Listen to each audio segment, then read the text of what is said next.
Bonjour à tous, dans cette partie de la vidéo, on va voir quelques bases du langage C, où on va voir qu'est-ce qu'une variable, les déclarations, l'affectation, l'initialisation et enfin les fonctions printf et scanf. Tout d'abord, qu'est-ce qu'une variable? On utilise une variable pour stocker une information au cours d'un programme. Il existe différentes instructions pour stocker ces données selon le type de données. Quelques exemples de déclarations. On a int sum, float moyenne, char C, double F et bool B. Int sum pour déclarer des variables de type entier. Float moyenne pour déclarer des variables de type réel. Char C pour les chaînes de caractères. Double F pour les réels. Bool B pour les variables de type booléen. L'affectation. L'affectation nous permet de donner une valeur à une variable. Bien sûr, cette variable doit être déclarée. Par exemple, somme égale 0, c'est-à-dire je donne la valeur 0 à la variable somme. Moyenne égale 0,5, c'est-à-dire je donne 0,5 à la variable moyenne, en sachant que cette variable est de type float. Les fonctions scanf et printf. Scanf est une fonction qui a pour rôle d'entrer les données depuis le clavier. Printf est tout ce qui concerne l'affichage. Dans ces exemples, on a scanf %d entier 1. Tout d'abord, on a %d pour préciser le type de la variable. D pour tout ce qui est type entier, puis entier 1 qui est le nom de la variable. Printf qui va nous permettre d'afficher l'entier, où on écrit de cette façon %d qui est le type de la variable, virgule, entier 1 qui est le nom donné à cette variable. On va essayer dans cet exemple de calculer la somme de deux entiers. Tout d'abord, le programme C commence toujours par le mot main, avec une parenthèse ouvrante et fermante, puis une accolade ouverte qui signifie le début du programme, puis une accolade fermée qui signifie la fin du programme. Donc tout d'abord, on va déclarer les entiers. On va les appeler entier 1, le deuxième entier, int entier 2, et la somme, int somme. Maintenant, on doit faire appel à la fonction scanf pour entrer les valeurs de l'entier 1 et l'entier 2. Donc scanf %d entier 1.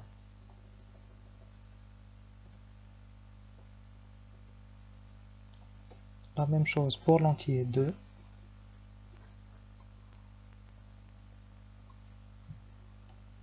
Donc on a %d entier 2.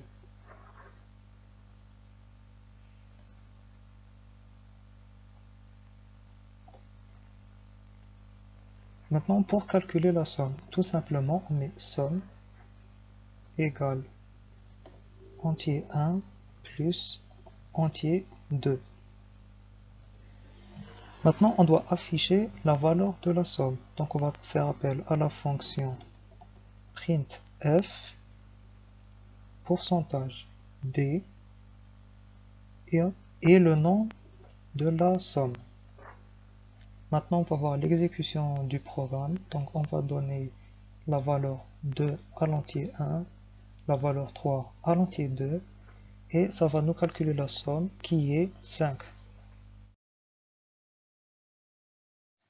Alors, en deuxième lieu, nous allons aborder un élément très important dans la réalisation et la conception des tableaux, qui est les boucles. Alors, c'est quoi qu'une boucle? Une boucle en général, c'est un moyen pour répéter des instructions ou un bloc d'instructions. Elle est souvent utilisée dans la programmation en C pour faciliter l'aboutissement à un résultat plus rapide. Il existe trois types ou structures de boucles. Premièrement, on a la boucle while qui signifie tant que. Celle-ci, elle va nous permettre de répéter un bloc d'instructions tant qu'une condition est remplie. Alors, comme exemple, on va faire un exemple de boucle while. Au début, on va mettre une variable, on va initialiser une variable, on va l'appeler i, on va la mettre comme compteur, puis on va mettre notre boucle while, puis on va mettre une condition qui s'appelle une variable qui s'appelle une condition de boucle. Dans cette condition, on va mettre notre compteur et on va mettre par exemple une valeur où elle va s'arrêter cette boucle. Puis on va mettre pareil comme exemple printf la variable.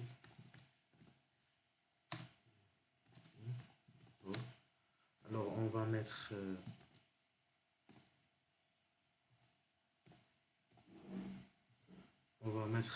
notre compteur. Vous pouvez le voir, la progression de notre boucle. Elle va s'arrêter dans 4. Alors au départ, notre variable i vaut 0.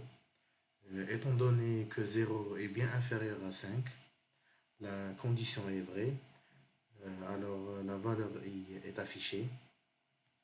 La variable i va augmenter d'une unité et vaut désormais 1. Quand elle va répéter ces instructions jusqu'à ce qu'elle arrive à 4 où la boucle va se terminer.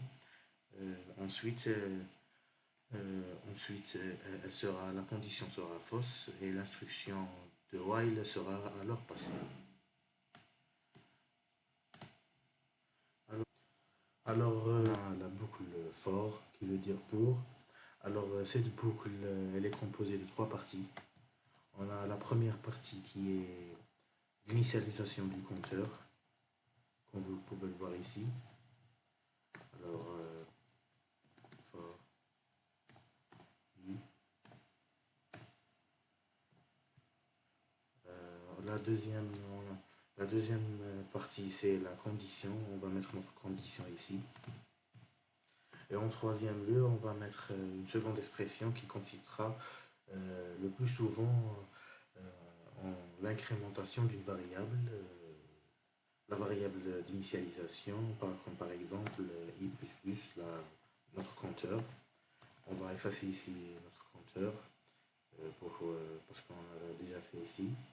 Et là, comme vous pouvez le voir, voilà, notre boucle se répète comme les autres fois. Et souvent, le fonctionnement de cette boucle est plus simple à appréhender et il est souvent utilisé. Passons à la création de notre table. Tout d'abord, il faut déclarer la table.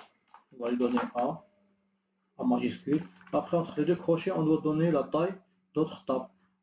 Soit la valeur maximale de cases qu'on peut avoir sur A. On va lui donner 8, par exemple. La valeur 5, n égale 5. Vu qu'on veut juste remplir 5 cases, après, on déclare notre boucle i égale 0, i inférieur à 1, i++,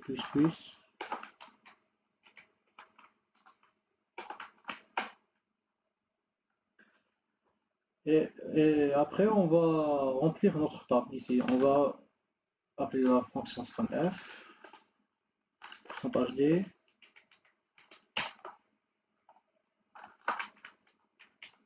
Maintenant on veut afficher notre table. On fait la même chose, on recopie la boucle, juste que là, au lieu de donner scanf, on va mettre printf, espace, des espaces c'est pour pour éviter que notre tableau soit entassé et avoir une meilleure visibilité. On va mettre A. Maintenant, si je compile, si j'exécute, je dois donner 5 valeurs normales. Donc, on va donner 3, 5, 8, 9, 1. Après, ça affiche la première valeur qui est 3, la deuxième 5, la troisième 8, la quatrième 9, et la dernière c'est 1.